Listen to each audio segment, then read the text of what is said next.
Makota jiran keessa maqaa keetu nama rara jaallatamaadhati Yesuus tola harara Makota jiran keessa maqaa keetu nama rara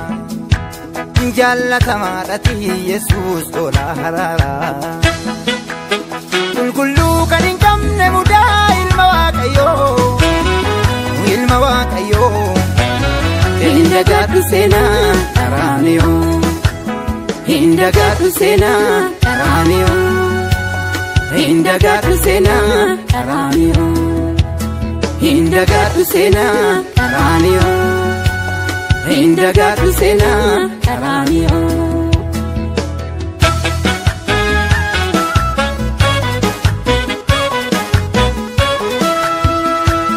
Golgotha tinna tojete Sena rajalu Yaadannoo siidaan saanjigneedhaan kan darbee dhaloota dhaalu Dandammaate keessa luuqxee wallaansoo akka biddaa gubu hojjettee keessatti seenaa yaadannoo dhaloota ajaa'ibu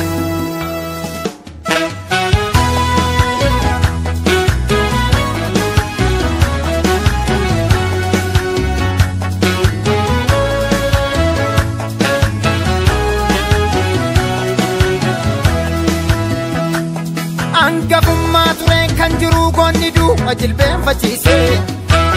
Kattaan burruusaan hin daakamne dhagaan jallootaa gubachiise Ifni isaa ifarra kan caalu kan jiraatu iddoo gitan qabne Eenyunnis malee gooftaa koo kan dhaloonni teessoorraan namne Qulqullicha ilma Waaqayyoo dhugaa calaqqisiise Oloota karaarraa kaatanii daandii mootummaaf agarsiise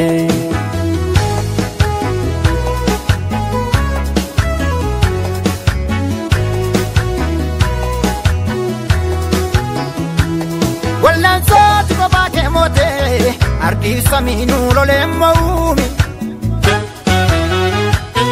Du'a jeeftee dinqii gootee murrii baaftee warra sodaa boo'u Malee nyugoofiti du'a jeesee du'a ka'ee humna daachee dadhabsiisee ol ba'ee mirga baanni ta'ee